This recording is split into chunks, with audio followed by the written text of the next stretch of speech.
Max Gorlin, Melbourne Football Club. You're listening to the Coaches Panel. This is Nat Fyfe from the Fremantle Footy Club. Trent Cotchin from the Richmond Footy Club. Scott Pendlebury from the Collingwood Football Club. You're listening to the Coaches Panel. Patrick Cooch from the Carlton Footy Club. It's Rory Sloane here from the Adelaide Crows. This is Tom Mitchell. You're listening to the Coaches Panel.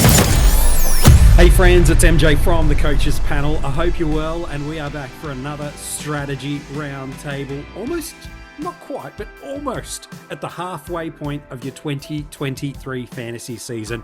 And as we head into the new round, there is plenty to discuss. Joining me on this episode, fellow Coaches Panel co-founder, 2020 Dream Team champion, and one of the key reasons you keep coming back to the podcast. I got Rids on. Hello, mate. How are you?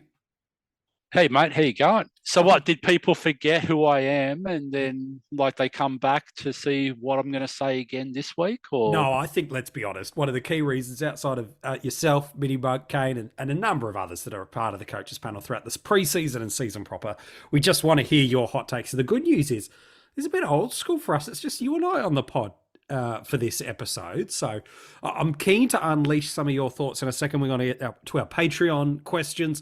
They have given us some absolute rippers. So I want to get to that. If you'd like to join our Patreon supporter group, all the details are in the description link of this podcast. I want to talk about and look at some common mistakes that people are making. I want to unpack that. I want to talk upgrade targets, cash cows.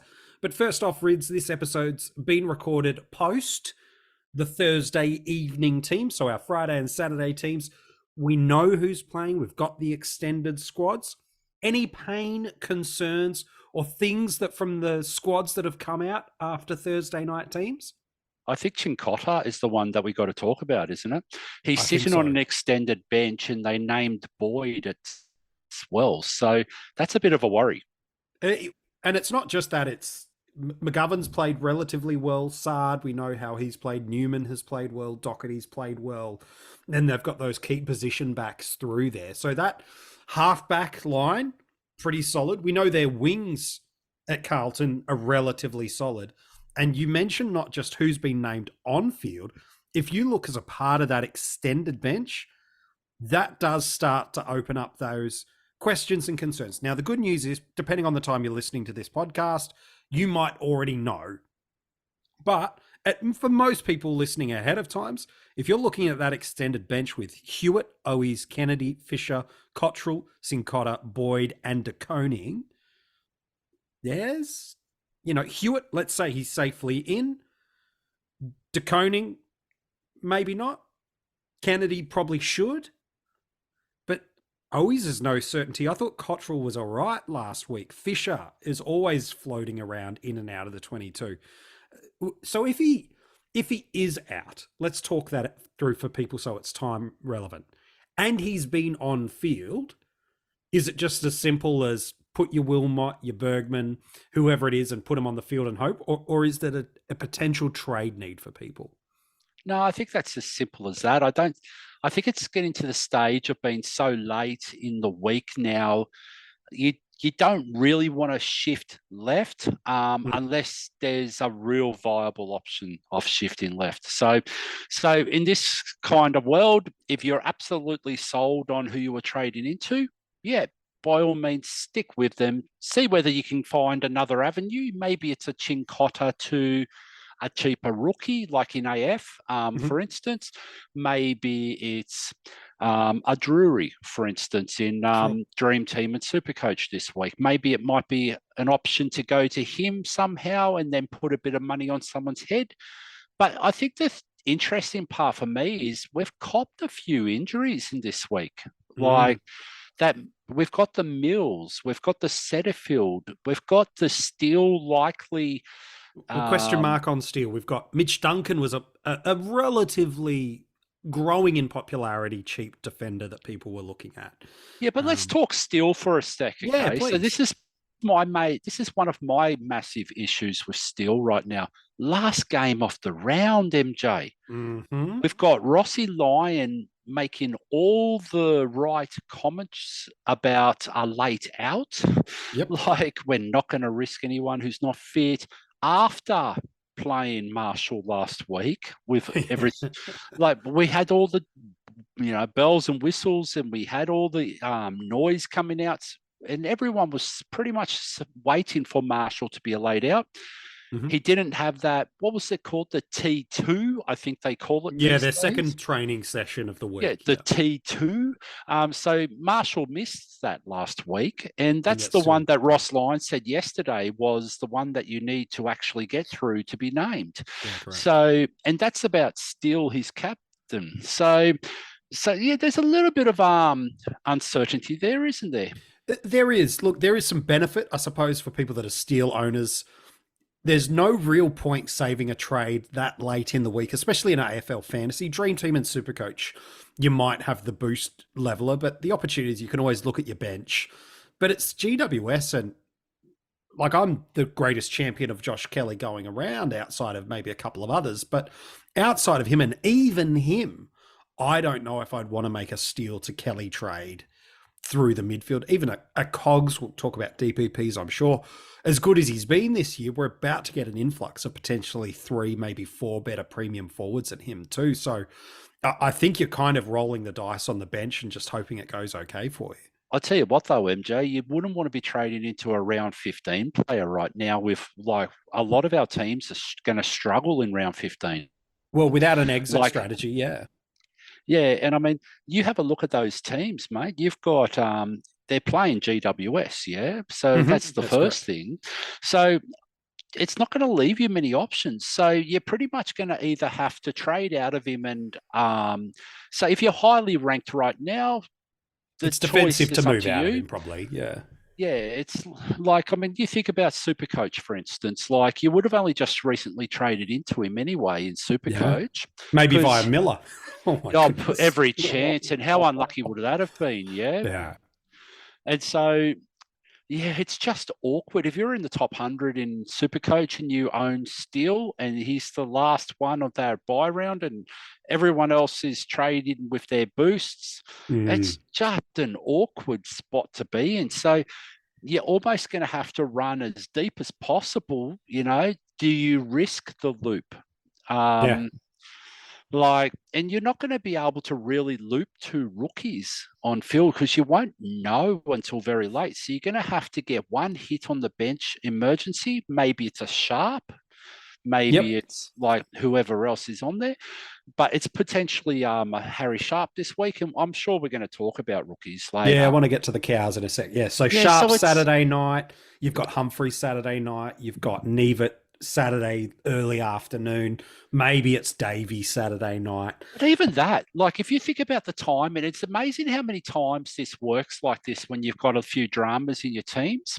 Like it's amazing that your 2 bench loopholes play at the same time on a Saturday night. Correct. Like, and it's like, oh, now I can't even loop between the 2. Like, and so it becomes problematic and it becomes difficult to manage this. So, yeah, it's just really, it's awkward. It's tough. You know, like Brisbane playing Gold Coast, obviously, in Cairns. Like, I mean, Mott's in there too. Yeah. How much faith do you have with any winger in Cairns? Like, and I mean, we know Sharp and we know Wilmot are playing wing. So, like, I mean, you can't see that being conducive at night to a monster winger. Anywhere in Queensland at night's never good. So other cows that are potentially coming through for us is Noah Long and Campbell Chester. They've been on extended benches too. So I think the promising sign for people is if they've not been careless and callous with their cows, their bench shouldn't be as bad as it might have felt 2 or 3 weeks ago. Now, if you've been callous and got rid of a bunch of these red dot guys and moved them into others like a Johnson or a Roberts, okay, well, now you've compounded the pain. But those have been a bit patient, knowing that this does happen every single year, that we see some rookie roulette, both in scoring and availability. It's not too bad. I suppose, Rids, that's something I want to talk to you about is there's this notion that's come out of the community at the moment that I think is false, but I want your take on it. And the take is we have no cash cows available to us. I think it's false sentiment. What's your take on the we don't have good cows at the moment to downgrade to? So like, I mean, there's definitely cows. There's cows every week. Yeah. Like, I mean, I think it's wrong. But I think what happens is there's no cows that people are willing to pay for at a certain price bracket. And because it's AF, because that's where most of the noise comes from, is AF in this world at the moment, is the guys are getting, like the players are getting those price changes from first game, and it goes week to week to week. So then you've got a real decision if you're trading into a $350,000 rook compared to like a 200. Like, I mean, in the AF world that we live in, you're like, really, the ideal world would be you're trading into a rook that starts with a price of 2. Yeah, like a Drury type, if you haven't already got him. Sure. Yeah, exactly. But SuperCoach, for instance, and Dream Team, because there's a rolling like 3-game like average and everyone, and people are on the bubble, you pretty much get downgrade options week to week. And the only time that you don't get one is when you jump early onto one. Correct. Like, and I know a lot of people would have jumped onto Chincotta, for instance, early. Yeah, after his second week. Yeah. And I mean, rightfully so. It's been proven that way. But what it does is it does teach you that the old mentality of SuperCoach and Dream Team of wait until the rookie gets their 3rd game and to wait and be patient, like it does sometimes pay dividends. Yeah, it does. You make this interesting point about being prepared to trade up at the break-evens, the players that have got the lowest break-evens across the formats. We've listed them for you at coachespanel.tv. I wrote an article talking about trade priorities. Look, let's use some names that are at the trading out period and the trading in period as unpacking this thought process a little bit. Cade Chandler in AF, let's use that format that you've used as an illustration. Well, he has Chandler's to go. He's 500K. He's got a break-even that means he's going to start undoing that work that he's done if he can't be traded out now. No, but he has to go. So I agree with that. MJ, let's just call it what it is. Trade out. If you don't have any other injuries, he's got to go. Well, injuries is going to be the underlying factor. Always is. And we just talked about Setterfield. We just talked about Mills. And like, if we're talking about luck, we spoke about luck last week, yeah? We did. So, and we pretty much speak about luck every week. How unlucky for people that traded into Callum Mills. Like, seriously, like horrible luck. It's like those that traded into Miller. Like, it's just horrible luck. But it happens. It's part of the game. It's part of the game. Those that started Josh Kelly in round 1 instead of Tom Green. Horrible luck. You know, that's just luck. Kelly then goes off for a vest-infected, affected concussion. He goes off at, what was it, 3/4 time? Or he was on track for a 110 plus, easy. Yeah, and then you pull up stumps, you get a 90 for him, then you miss the next week, and the likelihood is you're potentially trading from Josh Kelly to Tom Green, where other teams then get that step up, and AF particularly, where they go in and grab in the cash cow, the extra, you know. Well, they get Chandler probably if they missed him. Yeah, that's right. Yeah, exactly right. So, and that's where the luck factor comes into it so heavily. And we know that round 1, like Tom Green was 50% owned pretty much across the board. So it's like, it would have been highly unlikely people starting 2 GWS mids. Not saying they wouldn't have happened. It's unlikely to. And so that's where the luck factor comes. And then suddenly, if you go do that, you could have potentially gone Kelly to Green. And then when Green got suspended, you could have gone Green to Tuke Miller. And then Tuke Miller may have got injured on the same week that you traded into him. And then you go, oh, no. And then you traded him into Callum Mills. Or Jack Steele. Jack Steele. Let's say Jack Steele, okay? And then suddenly you go, oh, no, I've had a problem here. And then you go, and we've seen this with the rucks for years, MJ. Yeah. Remember how people were so adverse to go and set and forget?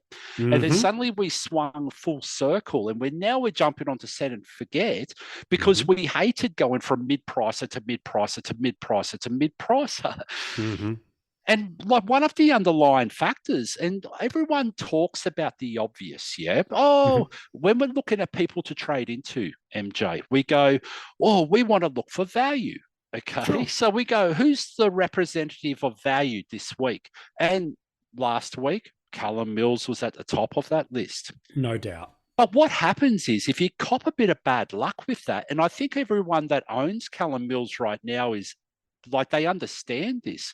Absolutely. You don't just cop that poor score. You then cop that loss of 60,000, 80,000. Whatever it is on the format, yeah. Because they were representative of value already, They're in no man's land again. Yeah, they're like stuck in the middle of nowhere.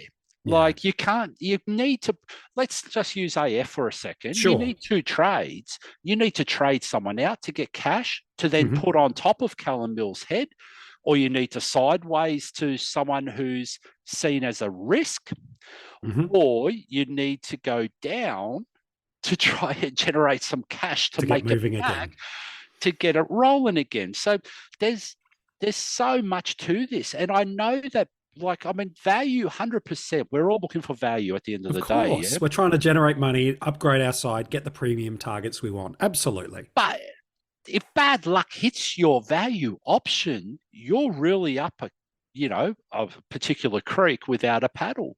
And it's a 2 to 3 week process that can really slow your upgrade cadence down as well.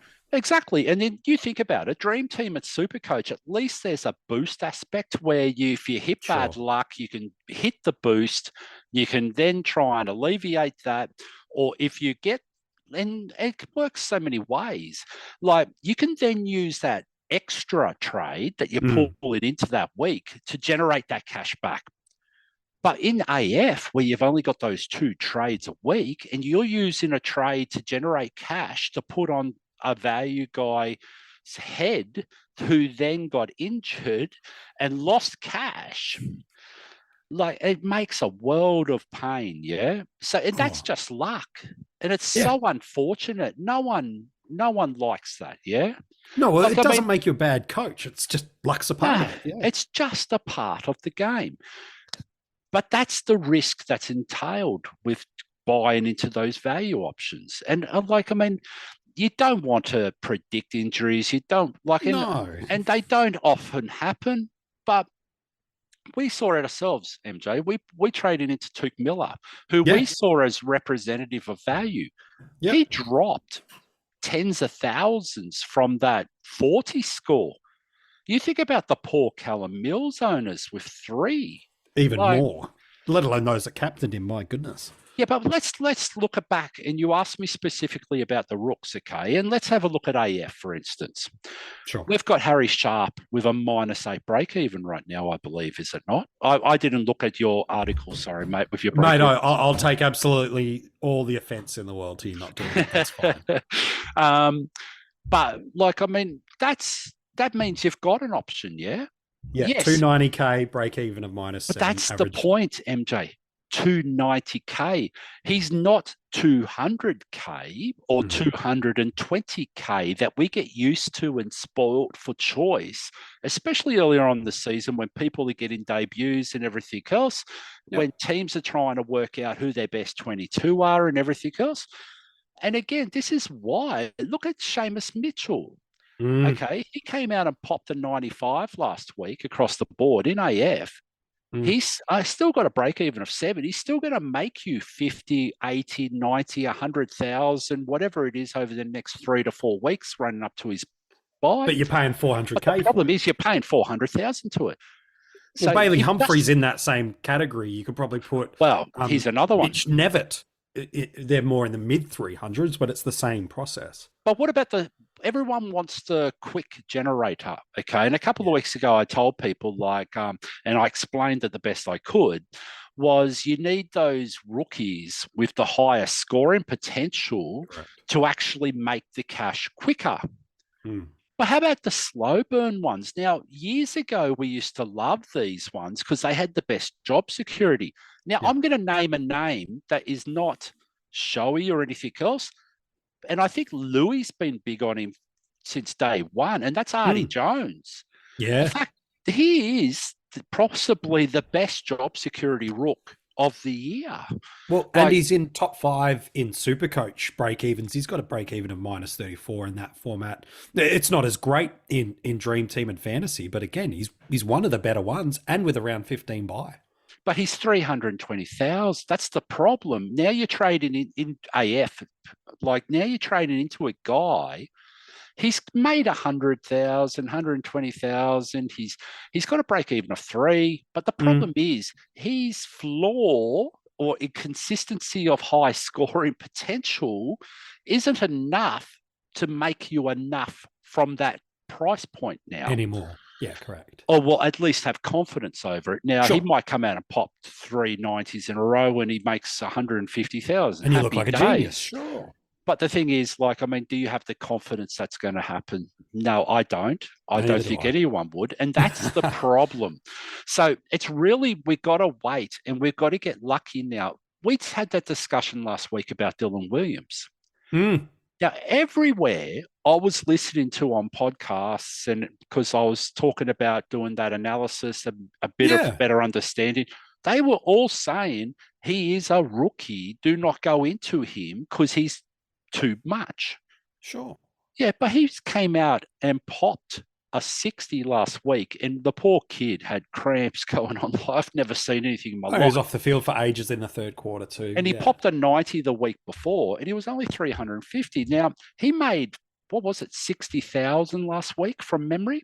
In AF, yeah. In AF, yeah. So he's popped enough, 60,000. He's got a break even of 8 this week, I believe. Yeah, single digits there. So if he pops another 60, 50 this week, he's still going to go up enough. So he's made probably 100,000 in those 2-week window. And guess what? We're talking about Chandler as a trade out option. We've got a guy now that's made 100,000 in those 2 weeks when we're trading out a Chandler that replaces Chandler.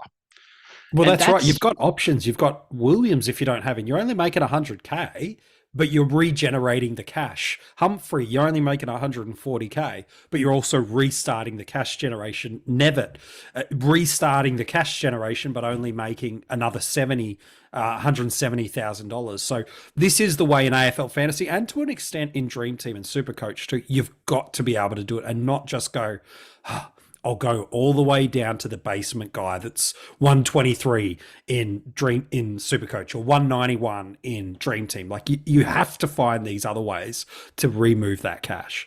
Yeah, and like let's look at SuperCoach now. Okay, we were so busy looking at Rory Atkins that potentially we missed Josh Weddle. Yeah. And we spoke about this a couple of times now. Sometimes we get so caught up looking at the shiny red car driving past that we forget that there are other cars driving past us at the same time and we should be looking. Yeah. Like you think about it a couple of weeks ago, everyone was on the hype train about, I can't remember who it was. But no, it was Rory Atkins. No, a couple of weeks ago, it was actually before that. And what happened was we missed Darcy McPherson at that point in time. Yeah. Oh, it was Butters. Was it Butters at the time? Yeah, whoever it was. But there was hype. When we do this every week, we go through the same. Like, I mean, look at today. Look right now. Ben Hobbs is I've never seen hype generated over a guy that's playing, 0 CBAs last week? I've never seen this crazy hype yet. But what we've done is, and I'm not saying Hobbs isn't a good pick yet. Sure. What I'm saying, though, is it depends who you're trading out to Hobbs. That's right. Now, if you're going like a Chandler, and we only talked a minute ago, you don't have to go, like my preference is to go down a little bit, bank a bit of cash so you can use it next, like in another way. And then that money will be re-earned in a short period of time. Sure. So, but if you have to sort of jump across from a Chandler to a Hobbs, why not? That's fine. Because, Hobbs has got the opportunity. He's got potential. He's got junior numbers. We know the kid's talented. He's got a great draw. So, wouldn't that be a smart option? And I've seen people say not to jump across like that. But I think it's actually really, really smart. If you can absolutely see that guy making 100,000 or anywhere up to 100,000 in AF or any other format for that instance, why not? If instead of going down to a rookie that may be out next week and not generate anything, or even worse, MJ, this time of year, what's the most common thing for all rookies right now? What do they smell, MJ? They smell a little red and green vesty to me, mate. They all do. Let's have a look Every at the single names. one of them. Sharp, vesty. Yep. Johnson, vesty. Yep. Even Artie Jones, if he has a quiet day, he's ending in a red vest. Nevitt. Humphrey. Weddle. Smelly. What about Chesser? Yep. Smelly. What about Long? Yeah. Got that stank. Let's even go a bit another step. Atkins. Mitchell. He's already been vested. Do we have to go on? Every single one of these rooks smells vesty at this point in time. Arguably, Rids all have the same job security question of they're only 1 or 2 bad games away from getting dropped. And you look at it now. Mr. Berry from the Gold Coast didn't play. He's going to be he's going to be in the vest, I reckon, this week. I think he's green vest, yeah. I agree. So straight away, he's on the bubble in SuperCoach and DreamTeam. You've got to put a line through him if he is a vest. So you just can't go there now. So as annoying as that is, that's what's happening, yeah? Yep. 100%. It's why, that we started this conversation about cows is we always look at every year as if it's never happened like this before. But it has. We always trade into premiums mid-season that just bad luck of injuries of the Miller and Mills. It's bad luck, but it happens every year. The cows at this time of the year always have job security concerns. And rarely are you trading into them with yes, I'm getting 8 weeks of elite junior fantasy scoring. It's going, I think, and I hope, and I don't want them on the field, but if I have to, let's only do it for a week or 2. This is the pace we're in every single year, and that's okay. But sometimes we just treat every year as unique, that this has never happened before. And no, it's a repeat of 2021, 2022, 2020.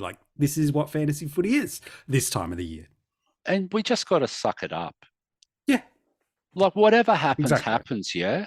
And then we just adjust to it. There's different ways to make money. Yeah. And we've talked about some of those already, of jumping across to Hobbs, going a Chandler down to Humphrey. There's multiple ways of getting there.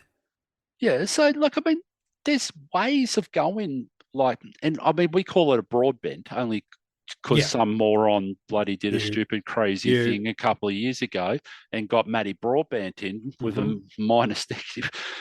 But the thing is, okay, we call it a broadbent. Yeah.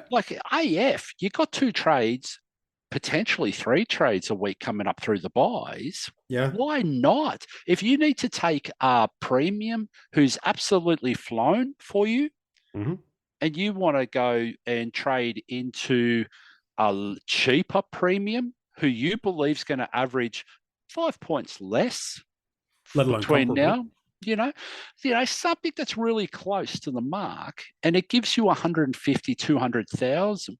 Why not? Why is that taboo? So let's put some names on that. So someone like Marcus Bontempelli. Yep. Let's actually put some AF names on it. Going to be around about 950 at the buy. Give or take, maybe some variables will come. But this has really only had a couple of really popped ceiling games. Could you consider trading into a Miller off the back of, if he's back from his buy? That's a big unknown, but trying to put some names on it to help people. Could you get behind that sort of 150K sort of cash generation move? Well, he's probably the one that you've probably picked the worst example of the lot, only because the Dogs draw opens up after the buy. Sure. Okay. So what I would do is I'm going to put a name to it. I'm going to go Tom Green. We were all unsure of him at the start of the year in AF. He's the better part of $1 million right now, or he's 23,000 less. why couldn't you go Tom Green into a Took Miller if he's back after his bye and bank 150, 200,000? Let's go a Mills around round 15, 16, 17 if he comes back. Mm-hmm. Why couldn't you make that? Now, in my eyes, I don't see much points difference between the two, but you're banking 200,000 for that trade, potentially. Yep. And we've seen that guy, and we're lucky that we're doing this on a Thursday, because we've got teams. There's a guy, there's people around the spot. There's always someone that appears. Every single team of us, every single team in the preseason had one mid-pricer in Elliot Yeo. Okay. Oh, no. Or preseason. Here. Oh, yep. All right. Let's do it. But if you traded into a medium pricer and you got lucky, and let's say Zeeble, for instance, and Zeeble's gone up to 850,000, and Elliot Yeo's had a little bit of bad luck and he's dropped a little bit more than what he was starting at. And we were interested in the preseason of what he started at. Why is that? And we know Elliot Yeo's a SuperCoach gun. Mm-hmm. So let's look at SuperCoach. Why not make that move, and bring in an Elliot Yeo? Because, really, Zeeble's just a really, really good selection of a mid-pricer that's gone boom. That's gone well for you. Yeah. Yeah. So in SuperCoach, if you're going and right now it's perfect on a Thursday. And this is what I was going to say earlier. North Melbourne's had a little bit of turmoil, a little bit of news coming out of it today. Yep. So who knows where this lands? Yeah. Yeah. We just don't know. I think everyone we've seen Aaron Hall's been named again in the team. We've seen. Something's got to break there at some stage. Something's got to change. I agree. Is Brett Ratton the circuit breaker? Who knows what that means? But the thing is, if you're uncertain about a Jack Zeeble's future moving forward, post-buy, in SuperCoach, and Elliot Yeo comes back, plays 2-3 games, that price. Jump on the bubble. Why not jump on the bubble when it's the most appropriate on the break even and you've got a little bit of confidence because he's played 2 or 3 games? Yeah, I like it. Why not look at that? Oh, I agree. Well, Nat Fyfe's another one. He'll be under 250,000 in SuperCoach at the buy after he's they're the done. Best one to look at. Unbelievable. But guess what, MJ? He's also an option in SuperCoach and DreamTeam particularly. Why can't you go a dead rook that's sitting on your bench? Let's call it a Corey Wagner. Okay. Yeah. People might have been big on him in DreamTeam and SuperCoach.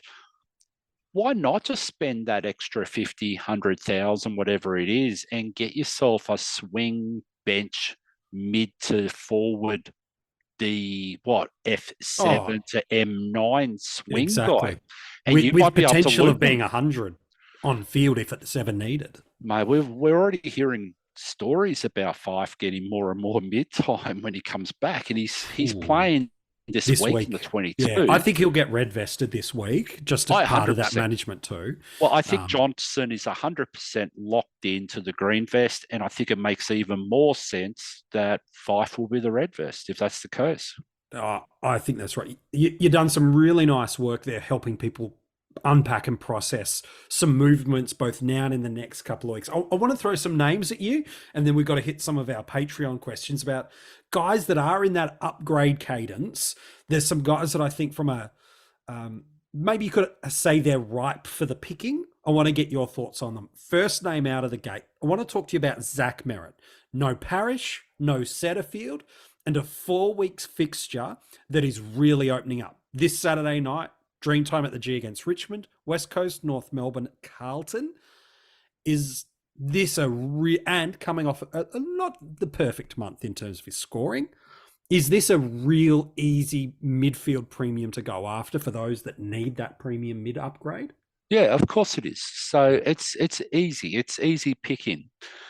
But I do want to call out, he's the only one left in that midfield. So if we only saw Eagles last week come out and target Noah Anderson and tag Noah Anderson, like, where do you reckon they're going next week when they play Essendon? If they're going to tag, he is the only one. Yeah. So just be aware that that's the... Now, I don't think it's a massive risk because the way that Zach Merrett does is he's a gut runner. He's outside.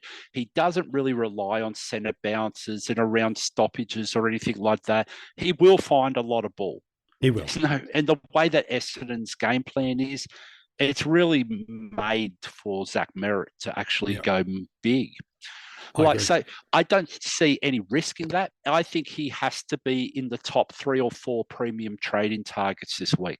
I agree. While we're talking about premium midfielders, Rory Laird coming off a vest. I know people are concerned about the calf. That wasn't the reason he got red vested. It was rather that kind of winding knock that happened to him early in the 4th.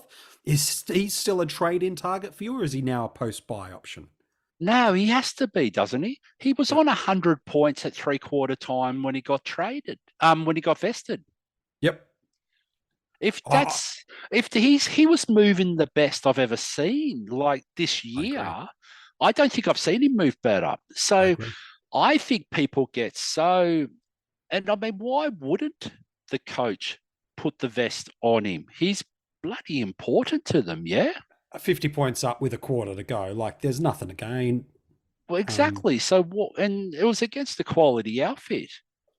That's the other thing. Like, I know that Saints like give up a bit of points, but around the stoppages and everything else where Laird's big, like he's absolutely, like, you think Crouch, you think, what is it, Hunter Clark, you think Steele, these Saints are very solid around the stoppage, mate. Yeah. It's like, if Laird, that's a pretty good effort. 100 points against the Saints around the stoppage heavy. In 3/4. In 3/4. Yeah. Like, I just, if people are trying to find the negative in that, the negative is he didn't play that last quarter. But guess what? If he did, I reckon he junks it to about 135, 140. I think non-owners have been kissed, and I think owners have sadly, unfortunately, copped that bad luck again.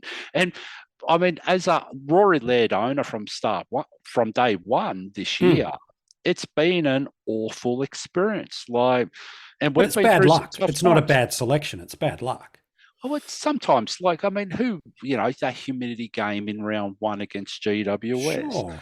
And then, like, and I mean, I'm getting a bit tired of coaches not declaring when someone's injured. Like, take a bit of pressure off your star mid, Come out and say, hey, stop making up all these stories and everything else, and just say he's injured. Like, he's doing his best. He's working through it. Leave him alone and just communicate it. And, like, I'm looking at you, Longmuir, as well, with bloody Brayshaw. Like, how long did he just went week after week, didn't say a word about Brayshaw, and then suddenly, after all the noise, 6 weeks, and goes, oh yeah, by the way, he's been carrying a knee and been doing it since February.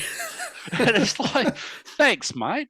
Like, great work. And don't think, and as a fantasy coach, and I mean, wouldn't we love to know this information? Oh, it'd be slightly helpful for us. But what about the 40 journos, mate? They're writing negative stories about this guy making a living. He's not interested. Like, Freo out of form. He doesn't want to be there. No, the guy's just injured, and the coach has been stubborn about telling you about it. All right, there's 4 more players I want to ask you about before we hit our Patreon questions. Oh, that's about 5 minutes on each player then. Yeah, it's good. Well, we'll try to move through them quickly. It might be an AFL fantasy play only. That's my caveat around it, but I'll throw it out there anyway. Bailey Smith. He worries me. Not because it's Bailey Smith. I love Bailey Smith. I love how he plays. Great player. Yeah, but you know what worries me is I watched that game, and I know I've spoken to the guys at the CP chat as well. He was starting in the CBAs. Yes. And I don't know where he was running to, but it looked like he was just on his bike and he was running from and it was like he ran away from the midfield at times. I didn't know what he was doing at times. So, it's hard to tell on TV as well. So, and Bevo just does some crazy Bevo things at times. So, I don't know. I couldn't be he's done well the last couple of weeks. He's going to be in CBAs until Trelaw comes back. Yeah. Enjoy the ride while you can, but just beware. Look, I agree with all of that. Worst case scenario, you'll trade him at his buy. The only little flag I'd wave that's probably not been captured much by it is Adelaide have been a really difficult team to score against for opposing midfielders. So that might be the only little flag there. This might be a SuperCoach one, but I'll throw it in there anyway. Darcy Cameron's been named in the 26. Barring injury, he looks like he was flying out of the gate. I think he went like 105, 130 and an 89 against the Tigers in round 3 before an injury pops. Is it jumping a week early, or is Darcy Cameron a really important play for us in SuperCoach? He's a very important play. Now, I think he's a very important play in all 3 formats. And I've said this in other chats and everything else as well. I think he's the play if you own Callum Mills this week in AF. Because what it does is it's not so much about Darcy Cameron, okay? You're bringing in Darcy Cameron, but it's almost a direct swap for a Callum Mills, for instance. Yep. But what it does, and I spoke about this last week, getting 2 rucks for your buys every single round is enormous. And that's what Darcy Cameron does for you, because he's a round 14 buy. And guess what? If you own Marshall and English right now, that means you've got 2 rucks every buy round. But the thing is, the second trade, what can you do to generate that cash back that you lost in Mills being injured and copping that bad luck? So really, you're getting an important cog to the team for your buy structures in Darcy Cameron. Yes, it's ideal if we wait a week. Sure. Okay, I get that. But the thing is, you need to have those little options. And then it's the second trade where you can try and get that cash back and trade into a Harry Sharp from a dead rook, for instance. And suddenly you've got a little bit of cash generation on the bench happening. Yeah, it's nice. All right, last 2 guys. I'll pair them together for 2 reasons. They play on the same team and they have the same first name. Lockie, Ash and Whitfield. Got a really nice matchup this week. Defenders, especially halfbacks, score really well against the Saints. Paddy Parnell getting a ton. That's all you need to know is partial proof of that.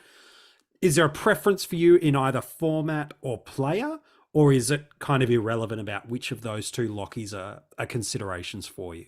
No, I think they have to be everyone's consideration, both of them, in all the formats. Yep, I agree with that. The only problem I got with Whitfield is his history of injury. Sure. But I don't think that should be a deciding factor. The fact is he's less than 800,000 in AF at the moment. Yep. He's got that round 15 buy, which is awkward. Yep. So does Ash, obviously. Yeah. It's awkward. But Ash would be a buy play. Yeah, he'd be a 5-week runner, a bit more than you run up Whitfield to his buy and then you move off him. Yeah, there's more of a plan. Whereas Whitfield is potentially a longer keeper because this guy's got history. Yeah, he can go 120. And we always see guys that come home in that second half of the year, fly home. We talk about it every year, and often it sucks us in the year after. Yep. Whitfield's going to be absolutely important, and he's got that really good role that we've always been screaming out for years now for him to get in that halfback role. So, yeah, it's like both of those guys are absolutely worth looking at. Yep. All right, fair enough. All right, time to hit some of our Patreon questions before we look to wrap up this episode. If you'd like to become a Patreon supporter, we give you exclusive access to a bunch of different pieces of content, hidden groups. Depending on the tier level of support you get to, you also get some bonus podcasts and articles that don't get heard anywhere else. All the details to become a Patreon you can find in the description of this podcast, or alternatively, you can just go to coachespanel.tv to find out. Here's the first one. I'm going right to the bottom of the questions and then we'll work our way up. I really should have looked at this first. Ben Kildee, Ash versus Whitfield in AFL Fantasy. Yeah, just repeat what I just said. Yeah, look, I mean, at the end of the day, you're pretty much only paying 50,000 more for Whitfield than you are Ash, and I think Whitfield's got the more locked-in role. And probably a better ceiling too. Yeah, he's definitely got I wouldn't say he's definitely got the better ceiling because Ash has got shown potential. That's true. So, and I mean, even last week, Ash went big. So, yeah, but I would spend the extra 50 and get Whitfield. Yep, fair enough too. All right, James has a question. Dream Team and SuperCoach. He says, hey, gents, thanks for all the great content. Would be very interested to hear your thoughts about how many trades you think we should be running with at this point in the season. And then again, by the end of the buys, i.e., how many should we have left? And that's assuming you have a team of primos by the end of the buys. What should we be aiming to do? Lots of questions there. What's your overall thoughts in their formats? Look, it's always hard because it depends on how aggressive you've been and how much bad luck you've had over the course of the journey. But I would say you want to exit the buy rounds, completed. Yep. With about 8 trades to go if you can get to that stage. Yep. I think it's some nice advice. Jack has an AFL fantasy question. Sitting in 20K rank, so I'm just here to have some fun now. Is Jai Simpkin worth the risk? Jai Simpkin, that's an interesting name. So another round 15 buy. He's got averaging in the low 80s. And from a price point perspective, he's just 708,000. Yeah, but see, this is why I'm so hesitant. Like, Simpkin's got a break even of nearly 100, coming off 82 last week.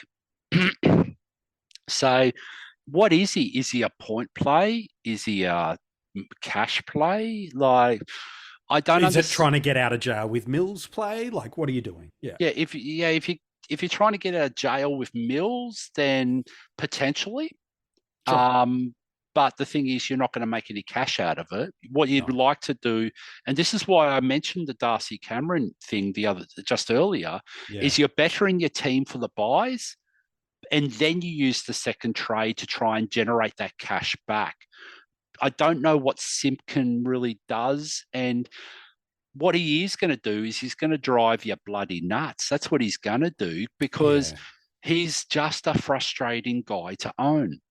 Yeah, you'd almost rather wait the week, see what life exists like under Ratton, and if he pops the 100, his price is going to be negligible to what it is. So I agree. I think get a Darcy Cameron who structurally supports you a little bit better. Go get an Ash who's got a great matchup and will cost you a similar amount, has got a better break even. And if Simpkin pops next week for you, Jack, then happy days. David wants to know, where's Chesser? He's on the extended bench. David, that's where he is. So we'll wait and see how it goes. Well, he did play Waffle last week and he had 20-odd possessions and looked pretty good and got through the game unscathed. So I think he gets named. I wouldn't be surprised if he is too. Andrew has given me his whole SuperCoach team and told me cash trades in the bank and boosts left. Andrew, I'll send you a direct message and answer that yourself because there's some really good things we could do with that team. But there's 30 names we're going to read and we're not going to work through them all. But I'll send you a private message as a Patreon. It's one of the perks you get, friend. We'll help you out. What a perk, though. You had MJ slide into your DMs, mate. Yeah, I've not slidden into anybody's DMs, mate. I've been married for nearly 20 years. I ain't no sliding into any DMs, that's for sure. Mate, I could see your hair. It's definitely the case. Tonight, he's put no effort on his hair at all today. Well, Kane's not here. I got nothing else to live up to, mate, so it's fine. Dylan's got an AFL fantasy question. He says he's a little cash strapped and he's looking at guys like Witherden, Atkins, Duncan. Clearly, this was before teams where he was not out. Any of the guys that are around that sort of 700,000 defensive space you like in AF? Is Ash the one who he hasn't mentioned there? Ash, I've got 3 names that I don't mind. Sure. I wouldn't trade into them with any confidence. Sure. So Ash would be 100% one on the list. Witherden would be definitely one on the list, especially with the news just recently that Hearn's going to miss at least the next 2, I think it was. I think so, yeah. And the other guy is just a sneaky one, is Bailey Williams for the Western Bulldogs. I think he's averaging about 90 in AF over the past 3 weeks too, so not bad.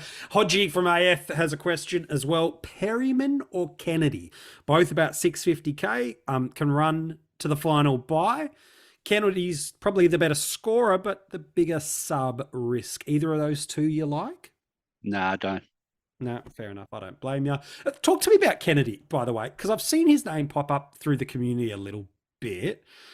I'm of the belief he got a lot of midfield opportunity because he got the job on Bont. I thought he did a pretty good job last week for what it was worth. Cherry gets squeezed out of the midfield rotation. We know Walsh is a 50-50 sort of guy, spending a lot of time off half forward. He will pick up DPP in this time, like in 10 days' time. But have you got any confidence about Matt Kennedy? I've seen his name pop through the community. I see why there's hype, but I have zero confidence to even advocate for it as a trade. Well, what was it? 2 years ago, he had the role and he scored pretty well with the role. Yeah, starting last year, yeah. Yeah, but then Carlton went out and got Hewitt last year. Then they went out and got, I think it was Chera, 2 years. Same time. Same time. And then they went out and got the other guy last year. What was it? Akers. Mm-hmm. So I just got no confidence, mate. They've got too many mouths in there. Yeah. But, I'm just going to say something about Carlton. It's so easy for me. Like, just look at that team list. Isn't it Cripps, Walsh, and Chera all day as you start in mids, and then you rotate your Kennedys and your Hewitts through there? Yep. Like, I just don't know what Voss is trying to do at the moment. So I'm confused by him. So until you get some certainty that there's a tight midfield mix rotation going through there, or 4 or 5 names, you just can't have confidence trading into $650,000 guys. Yeah, the only Carlton player I've got confidence in through that mix would be Walsh. And again, we're about to get him as a forward. So that's fair enough. Causa B7 in AFL Fantasy. Who do I trade first? So who's going out first? Hollins, Chandler, Hunt, or Chincotta? Who of those 4 is going out for you? Well, teams might make that choice for you nice and easy this week. It might be Chincotta if he's not in the 22. Otherwise, Chandler's an absolute trade out. You just got to, with Hunt's really hard because you've already eaten that really Hunt-like score. So he's just been so good this year that he probably deserves another chance. Yeah, and he's got now he's priced just a touch under 650, over 650,000. An 87 break even is within his capacity. Remember, just a fortnight ago, he was coming off the back of back-to-back 90s. So a match against Hawthorn this week, he's likely to slide 10, 20k, but that's not a disaster. Yeah, but he's made 200. So yeah, I mean, exactly. It's not like it's negligible loss, and he's every chance of giving you another 5k boost. And he's got a good matchup, mate. Yeah. Whereas Chandler's got, a 70 break even, and he plays a really tough Port. Yes. Yeah. And plays Friday night. For you. I just think Chandler's got to be the number 1 list. But Chincotta, every chance not to make the 22 from what we're looking at. Yeah, fair enough. Last, maybe 4 or 5 questions before we wrap up the episode. Sam Penny, he's an owner of Macrae. He's got a break. This is AFL Fantasy. Break even of 110. He's looking like the loss in cash value isn't going to stop anytime soon. For the Macrae owners, do we ride it out to his buy? Do we ride it out for DPP? Or is time ready to go? And I've got to apologise too, MJ. I was one of those guys early on that was like, oh, you just got to trust at some stage. And I think I've got this one wrong. Bevo's just, I don't know what Bevo's doing, but Macrae doesn't look like the usual Macrae at all. Hasn't all and he's year. not playing in the role of the usual Macrae either. That role, though, he has, that half forward mid role, it has been okay, for him in the past. Yes, it has. It's just, I don't know why he's doing what he's doing, but it's working. They're winning games of football. So Yeah, they're not changing. Nothing's changing. So if you don't, I don't see McRae hitting 110, No. especially against Adelaide. So if you've got the luxury of moving him on now, why not? And would you prioritize that over moving out a Hollands, a Chandler sort of type again? Well, Sam Hollands has has still got that, let's say Hollands has still got another 50,000 potentially to make. I think he does. So, yeah, so I would probably do that. Yep. I don't mind that. Last couple, Grimo's got a SuperCoach question for his second trade. He said his bench isn't great. Rouston to Sharp or Ashcroft to a Primo? Wait a sec. So second trade. He's just said he's got a crap bench, so he's looking to get Rouston to Sharp. He could do that, or he's got the money to get Ashcroft up to a Primo instead. Yeah, but wait a sec. So, obviously you've answered your own question by saying my bench is rubbish. Do I go and fix the bench? Or do I go and trade someone that scored 100 points last week to a premium that potentially could score 110 points? I think it's like you've answered your own question. Do you know what I mean? It's just, it's hard to do those little moves at times. But if you're worried about cash gen, they're the little cash gen ones that you can do when you have a luxury trade and you've got no pressing issues. Yeah. I like that. I think that's a really good call. SuperCoach question from Adam. Just got into the top 300 overall. Well done, Adam. With JJ, who's only owned in 1% of teams in the top 1,000. Look, he's been great pickup so far. He's not going to be probably in my finish team, but I'm worried that one bad score could really set me back. When do you think is the appropriate time to jump off him? And do you think I need to? From a perspective, just while you're processing that question there, Riz, in terms of deciding where you don't need to. You don't need to, because I already own JJ in SuperCoach. I was about to tell you the break even is 77 and his price is 135. Okay. It's all good. JJ's looking like close enough to a D6 option right now in SuperCoach. Yeah. He's flying and he's getting better in week after week. There was a couple of games that I'm sure the question fell up is that might be the Giants where he went 73 a week and a bit ago. Yeah. So he's had a couple of knocks in games where he's been slow to get up and stuff like that. I don't know whether he's a drama queen or not, but he seems to sometimes take a bit of time to get off the ground after a bit of a body contact, or if he rolls his ankle or something. So, but you don't trade out of that guy until it's been proven that it's time to trade out of him, if that makes sense. So, Adelaide, Gold Coast, Geelong, Port Adelaide, and North Melbourne before the bye. And post after the bye, they've got an amazing run. I think they play 9 of the bottom 10 teams. Yeah, so Fremantle, Collingwood, Sydney, Essendon, Giants, Richmond, Hawthorn, West Coast, and then Geelong, who, depending on where they're at on the ladder, could very much be in a position of just letting the game just roll. But one of the things about JJ is he's taking a lot more kick-ins too recently, and he's doing the typical old. You remember when JJ was a defender? 2016 premium? JJ, absolute beast. He was taking kick-ins and he was just running. He would just get on his bike and, kick it to himself or whatever it was. And he'd just get on his bike and run past guys for the handballs. He's doing it. He did it last week.